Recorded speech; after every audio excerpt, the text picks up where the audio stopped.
This is Hidden Killers Week in Review. A look back at the most prolific stories of the week. Welcome to the podcast. If you'd like to listen to an ad-free version of this episode and all of our episodes, then search True Crime Today Premium Plus on Apple Podcasts and press subscribe. That's our premium channel where all of our ad-free and advanced episodes live, all in one place. True Crime Today Premium Plus. Search it on Apple Podcasts and press subscribe. Even try it for 3 days free. Innocence died with the first shovel of dirt. Welcome to Hidden Killers with Tony Brueski, featuring retired FBI Special Agent Jennifer Coffindaffer. The trial of Richard Allen continues on in Delphi, Indiana. Is he the man who killed those two little girls, Abby Williams and Libby German, back in 2017 near the Monon High Bridge, where everybody likes to walk out in that part of the country? We've heard a lot of very interesting testimony, including confessions from Richard Allen. Joining me to discuss, Jennifer Coffindaffer, retired FBI Special Agent. We don't have the option of listening to the confessions, but people in the courtroom just the other day did. They heard the phone call to his mother and to his wife in a very weird way, I guess I would say, confessed to the murders. Not at all what he said initially when questioned by investigators. But after, I'm going to call it what it is, torture in the solitary confinement, after torture, mocking and stuff by guards, things that really should not be going on in a U.S. prison, but have, he finally said, I did it, but is there any weight to the credibility of that? Jennifer, what's your thoughts on where this is at right now? Well, I feel like I'm on a teeter-totter, yeah, and it's not moving. We're kind of stuck in the middle. Down, it's not moving up. Yeah, and it's interesting because almost nothing has changed really since even before trial. No, I mean, here we have, what is the evidence against Richard Allen? He said he's there. Well, we've known that since 2017. He said he's there again in other, interviews. So we know he's there, but he's not there at the crime scene. He's there at the Monon High Bridge, which is not where those girls were murdered. Yeah. So there's a differentiation, but certainly he was there. The car, there's been a PT Cruiser described. There's been a smart car described. There's been a SUV described. He had a Ford Focus, I believe. So his car was never identified as being there. As far as eyewitness identification regarding him exactly, there are more eyewitness. In other words, no one can say Richard Allen. Yeah. The descriptions are just all over the board, just like the two photos that we saw initially, and just like the fact nobody can seem to say whether the guy on video is Richard Allen or someone else. It's kind of the eye of the beholder. Yeah. Some people see and say, yes, I remember years ago when they said a specialist came in and said, he's 6 foot to 6'1". Now we're seeing specialists say 5'6", and then you notice nothing was brought in about those details because it's just not a science. Yeah. Regarding that video. So here we are, we have these confessions, but in my opinion, they're tainted. They're tainted because of the zealousness of the of the prosecutor's office and of law enforcement to put him in a maximum security confinement instead of just saying, yeah, put him in the Carroll County Jail. The jail is open. It's got the bars. He can see people. He can have a pad. He can communicate. If he would have said that under less horrible circumstances and conditions, I would be much more inclined to believe what he said. Also, they're all over the place. Even the early ones now we're seeing where we understand now a lot more of, wiping feces on the wall, drinking and washing his face in toilet water, banging his head against the wall. Some people say it's for show. I don't know. That's a lot of show, and it's gone on for a long period of time. We also know now he was drugged involuntarily, to get him under control. that's just a lot to trust what comes out of somebody's mouth in that circumstance. Well, I mean, if we just break this down for a moment and take the crime out of it, take just a random person, put them in solitary confinement for a year, subject them to everything that you just listed, and then would you believe anything that person says? You know, You know, it's truly just the most. I mean, if people can picture the cells, just the size of those cells, I think they said very specifically. Correct me if I'm wrong, but I believe they were 6 by 12. yeah, it was like a closet, basically. It's like going into a closet and spending a year there. You have one mat, right, to lay on that would be so uncomfortable. You have 3 sides that are solid and one side that's almost solid with a sliver of light. Yeah. And you're there. They decide when the lights are on, when the lights are off, and you have nothing. Yeah. But you. I think certainly conditions like that can lead to madness. I thought what was really interesting were a couple of things. One was the first interviews when he was talked to out of confinement and how adamant he was. And he acted, in my opinion, as an investigator, how I expect somebody who is innocent to act. Mm-hmm. They're usually very defiant. They're angry. They're, go ahead and look. You're not going to find anything, and so a lot of his, and again, unfortunately, we didn't get to see the interrogation. Recall that the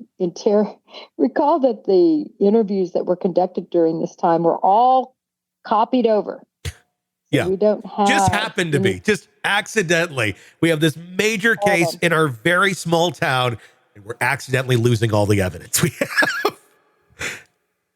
It's all gone, copied over. The Miranda. That's not even recorded. It's very, as a law enforcement officer, it's just hard you don't want a Monday morning quarterback, but this one's a jaw dropper. People think Karen Reed is a jaw dropper. No, this is a jaw dropper. Having said that, do they have the right guy? I don't know. They mention a van, right? He mentions a van in one of the confessions.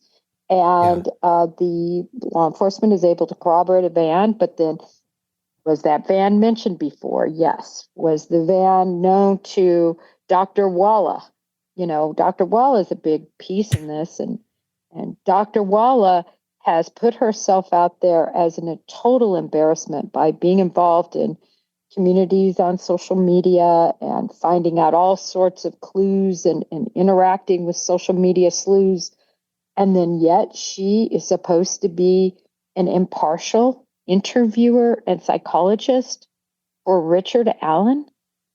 It's really mind-blowing. I think what we're seeing a lot here is a culture within the law enforcement community and anybody involved in that community of me. I'm going to do whatever I can to benefit myself in whatever situation I'm in. If I screwed something up, well, I'm going to cover that up. If I did this or that, I'm going to cover that up. Let's keep covering this up. Let's keep acting inappropriately, and somebody will cover for all of our bad acts. That seems to be what we have going on here a lot, all the way down to the psychologists who are like, maybe this person can provide some credible information, but even they are corrupt and twisted in this whole thing. It just seems to be a very bizarre culture of we are going to force the narrative of what we think is right down everybody's throats. And for the most part, I'm guessing it's worked. Otherwise, they wouldn't continue to do it. But they got a lot of backlash on this one. And some people dragging their feet going, yeah, I don't think so. And I don't think they're accustomed to that there in Delphi, this amount of not smooth sailing when they think they know what is right and want to punish those that they deem to be wrong and evildoers without a fair trial. Well, I want to say, first of all, again, I'm a blue blood. I'm blue to the core, 28 years in law enforcement. And I can tell you that most law enforcement officers, a huge amount, 90%, are amazing. They're what they, their decisions, everything they're doing, they are driven by good and trying to do the right thing. I think in this case, there was just so much incompetence. First of all, the bodies, as you know, were not found by law enforcement. They were found by searchers that were helping to look.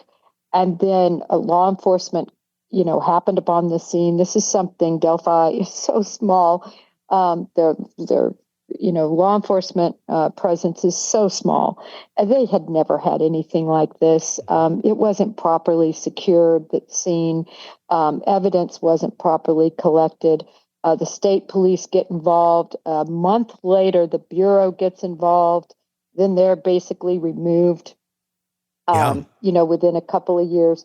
It's just so poorly handled. Like any case, the most important time is the initial finding of those bodies and securing it, keeping everyone out. I mean, we should have had footprint impressions of the killer. We didn't have any of that. Why? The whole crime scene was trampled. There's pieces of evidence that were found, a belt that was found, a green sash that was found that was supposedly not processed, the quote unquote rune or the hand mark we think now, right, of Libby on the tree. It took forever to process that. The branches that were laid over top of them weren't taken into evidence right at that moment. Photographs weren't taken of that bullet. Where was that bullet really found? There's just so much that was done wrong in that crime scene evaluation early on that I think that's why we're in a mess we are right now, at least for somebody like me looking at it hard. If they're feeding that jury, I don't know. I don't know why I'm shocked, but I am a bit. I was thinking maybe once this thing starts, there's going to be a bit more competency going on here in terms of law enforcement and the investigation. There's just facts we didn't know about, is what I was thinking. More things will come out in court, and it'll make a lot more sense. There's just things that they can't reveal right now. That doesn't appear to be the case. It actually appears to be more incompetency than we actually ever expected. Let's talk about the FBI, who did step in. They wanted to help. They offered their services, and Delphi said, "Nah, we're good." I mean, it reminds me of like kids, and like parent knocks on the door. "Hey, we want to check out what's going on in there." "Everything's fine, Mom. It's good. Go away. And then eventually Mom goes away. And then, somebody tries to cover up whatever they did. Mom eventually figures it out, or Mom's just never allowed back in the room. That's what it feels like with this whole FBI thing. Why would you turn down the resources of the FBI if your goal is to figure out what happened here and get justice for these kids? Resources that you don't have in Delphi, but resources that could potentially take a look at your investigation and go, why did you or did you not do these things? This is like just investigation 101. What's your thoughts? Well, when you look at the FBI, right, they came in March, so about a month later. And the problem was, if you will, for Delphi is the FBI put together a probable cause affidavit, and they very much believe Ron Logan, who was the owner of that property where they were murdered, that he very much was responsible for this. And, the affidavit is pretty compelling, but it was so late into the game when they searched his residence, there wasn't much there to find, as you can imagine, a month later. So it's very interesting that I think ideologically between the Bureau and the locals, they did not have the same belief in terms of investigative, where the investigation should go. And at the end of the day, the Bureau, the FBI, has absolutely no venue in this case, unless there was public corruption. And again, public corruption mimics incompetence. And I really think this was incompetence that turned to embarrassment. And so, It kind of leads to my next question about Ron Logan. I mean, I'm just asking you to speculate here. Is there any connection with Ron Logan to law enforcement, or any reason why anyone would want to protect Ron Logan? from exposure to this crime. If in fact, if he was responsible for it in some way, shape, or form, we know he's dead now, obviously. But was there any reason to not go into looking at Ron further from the local Delphi official standpoint? I mean, you ask a great question. I have never seen any link between Ron Logan and law enforcement or anybody as to why they wouldn't want to move forward against him. But, it really does beg that question. What local law enforcement said at the time was, well, he was just too old to commit this crime. But Tony, older gentlemen have can have a lot of the same sexual drive. And remember, this really isn't about sex. This is about power. This is about control. This is about a deviant behavior toward children. That's what really this is all about. And my big question is if Richard Allen were this huge deviant, such a deviant that he could do the acts that we now know about, where is all the pornographic evidence and the sadistic evidence on his 20 plus phones that were seized? I understand that the one apparently from 2017 is purportedly missing. A phone isn't missing. Where was the evidence from the carrier? Why didn't they put them on the stand and say, listen, he turned the phone in. This is what happened. Where is all of that? Yeah. I didn't see that. I either missed it or it didn't happen. I have to say, this has been the most frustrating situation because the reporting, there's so many there, so many on social media reporting, so much hodgepodge, I call it. Like 1 minute I look and this person's saying this and this person's this and this person's this. And then everybody has their own agenda. Yeah. So I feel like some of the local reporters, I think, are doing a really good job just being more fact-based, but it's hours and hours and hours of testimony. So for us out here in the public, it's just so hard to decipher truth, I think. Yeah, I mean, you're seeing it through everybody's prism and perspective of that case. This is all you get when you don't have cameras or audio or anything in the courtroom. Keegan Kline, obviously another person who raised a lot of eyebrows, considering he was communicating with one of the girls, even had talked about meeting with her on the day of the murder, eventually arrested on child porn charges. He's in prison 40 some years. He may get out. How deep did they look into him? And I mean, that to me, when I hear the story of planning to meet her the day that they were that they died, why no more on Keegan Kline? Does he have a rock solid alibi when we really truly look at it from an objective standpoint? Could he have talked to other people that are into, I don't know, child porn and that sort of stuff, which he clearly was, and said, hey, these girls are out there. If you want to go meet them, it's another I don't know how the predator community works, but assuming maybe they talk like that. How deep of a dive have they done into Keegan Kline to completely rule him out, in your opinion? Well, they did a good deep dive, and obviously they were able to, charge him with a slew of child porn charges, which he's been convicted of and he's in jail for. But what's very interesting about Keegan Kline, of course, is you bring up the meeting that was trying to be coordinated through Anthony Schatz, which Anthony Schatz was, of course, his catfisher, his good-looking, strapping young persona that was communicating with all these young girls. But what I always found interesting on this was Keegan Kline, through Anthony Schatz, had communicated with another girl right after this incident, and a masked person showed up at that girl's residence right after the communications with Anthony Schatz. And to me, that's another thing, as you said, so I don't think it was ever Keegan Kline. If, Keegan Kline is this gigantic, overweight, almost looks disabled in terms of his physical capability, certainly not bridge guy. And so never did it cross, I don't think, anybody's mind that it was him per se, but was it somebody he communicated with? Remember, this is all salacious group of people that, trade these, pornographic images like trading cards Yeah. and communicate and try to get more.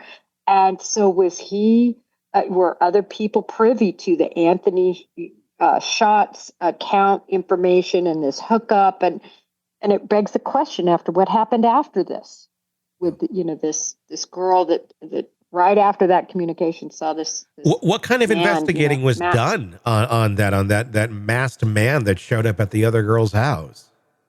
Well, they did an investigation, but reached no conclusion that I ever read about. No one was charged. And you remember Keegan Kline too.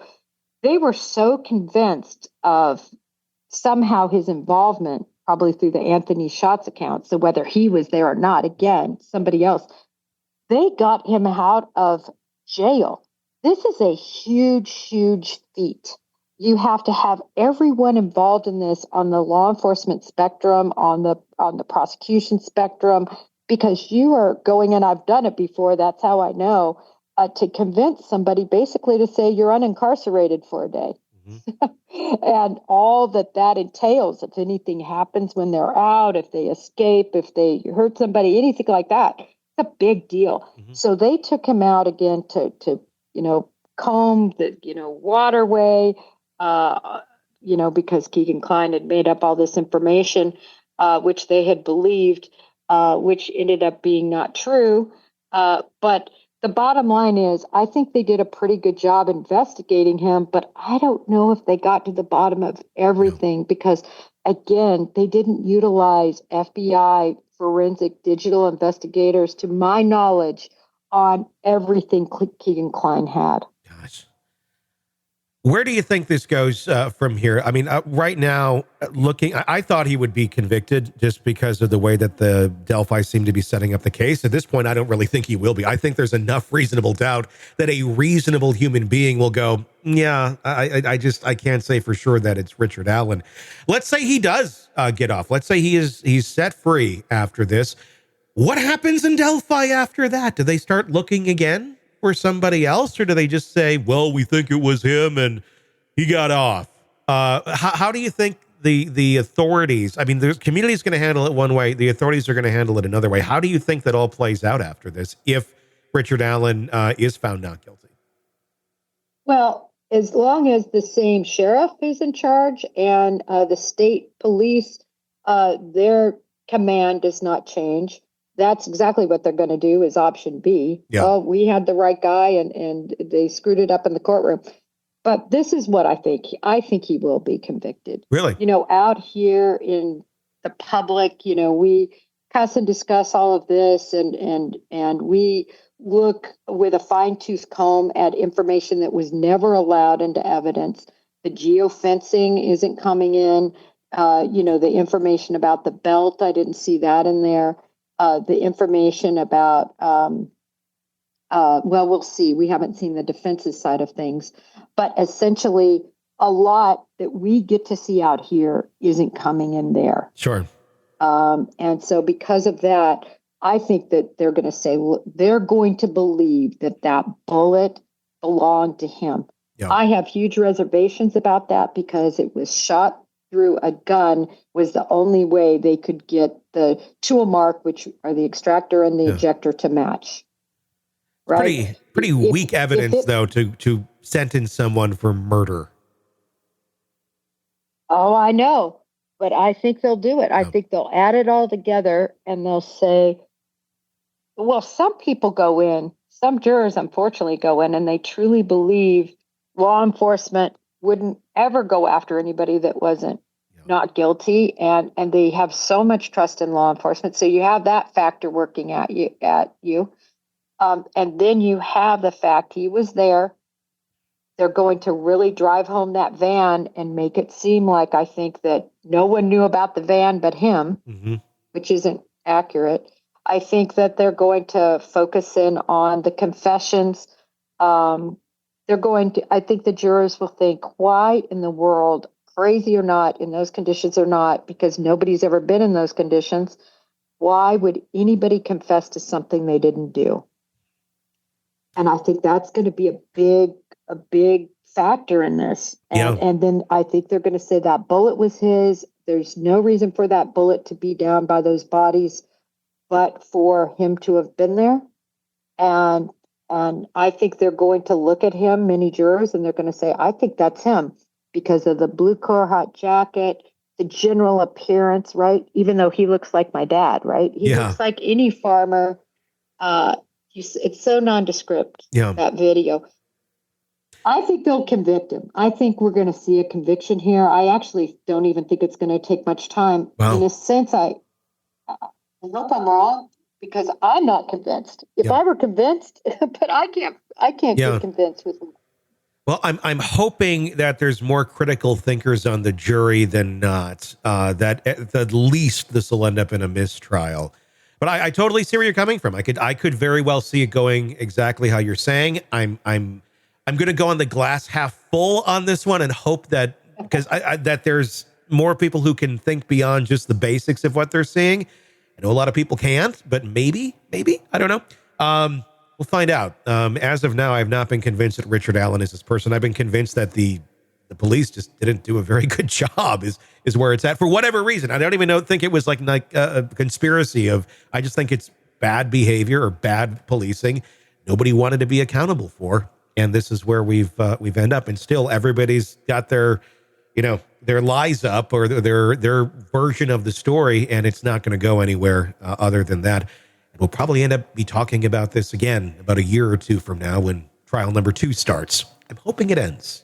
Maybe. And Tony, I will say in this case, it's a little different than some of the other cases that we've looked at from the standpoint of there was big motivation in this case because there was a sheriff's race underway. Yeah. And there was big motivation to get this crime solved. It was kind of the platform, that the person was running and espousing that, I'm going to get this crime solved and kind of all about him, right? And so there was a lot at stake, I think. And that's why I always said, did he confess to somebody else? What put their needle on him again? I have been so disappointed that there was nothing. Yeah. It was simply that they supposedly re-looked at everything. That makes no sense to me. No. That there wasn't something larger, and it never came out. Nothing. It's scary when political motivations get into crime world and judging the innocence or guilt of someone. I mean, we're seeing it right now, and I'm not expressing an opinion on this. I mean, I'll express an opinion. I think the Menendez brothers should be out. I think they've served their time. But what you're seeing there is the DA is releasing them, and it looks very political. He's up for re-election, and he wants the support of being the guy who freed the Menendez brothers after all those years of abuse, which I think is the right move. But is it being done because it's the right thing to do, or is it being done because he wants to get votes? This almost was the exact opposite. People needed their villain. People needed their bad guy. The sheriff found the bad guy, and he wasn't going to hear anybody's arguments any other way.